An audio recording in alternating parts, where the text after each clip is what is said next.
Hoje pela manhã teve um encontro entre o presidente da Câmara, o presidente do Senado e o presidente da República. E estava também o ministro da Economia. Claro que a discussão, reforma da Previdência, é uma coisa monotemática, só se fala nisso e tal. Bem, diz que o encontro foi ótimo, segundo o ministro da Economia e tal. Tem de ser lembrado o seguinte: o Poder Executivo é o presidente da República. O que ele decide, o Poder Executivo encaminha. É o presidencialismo, nós não vivemos no parlamentarismo.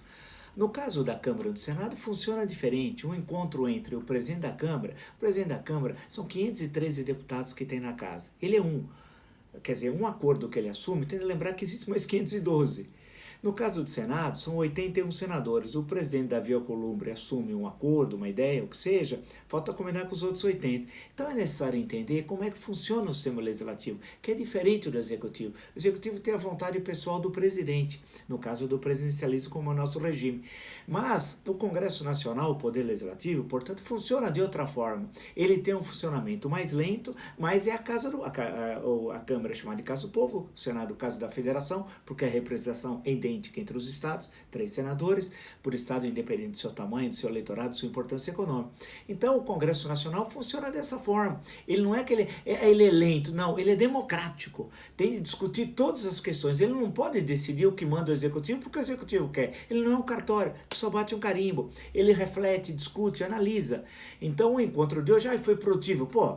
É ótimo que seja, mas tem de lembrar que há uma dinâmica interna do Legislativo que vai levar à aprovação ou aperfeiçoamento ou até à rejeição, o que não ocorrerá, por exemplo, em relação à reforma da Previdência. Por quê? Porque é o que nós estamos falando há muito. A reforma vai ser aprovada. A pergunta é que reforma? Essa enviada pelo Executivo tem de passar por algumas modificações que vai melhorá-la, inclusive servindo aos pobres. Isso é muito importante, servindo aos pobres. Por exemplo, PIS.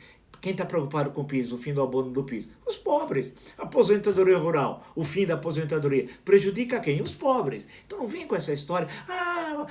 Os ricos têm de retirar os privilégios. É verdade, mas tem de entender que essa reforma tem de ser aperfeiçoada. Por exemplo, hoje a manchete, agora pela manhã na internet, é o relatório da Organização Internacional do Trabalho. Relatório que eu falei há 10 dias atrás, fui repetindo, ou seja, em 30 países que foi adotada a capitalização, em 18 já abandonaram.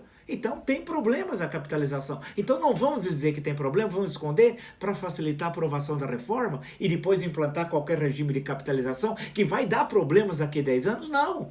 Então qual é a responsabilidade do analista? Não aquele chapa branca que abaixa a cabeça, se ajoelha para o que o governo quer, ou aquele oposicionista que é contra tudo e sem analisar. É colocar as questões e apontar os caminhos de mudança. A capitalização, o governo não apresentou o projeto, só falou que vai ter capitalização.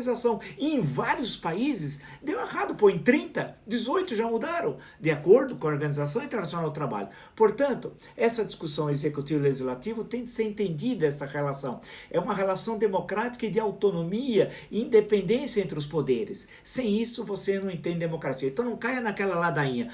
O presidente fez tudo o que é possível, ele é honesto. O Congresso está atrapalhando, é desonesto. Não há essa relação binária. É necessário compreender cientificamente, politicamente, o funcionamento entre os poderes. Então é necessário qualificar o debate. Até a próxima.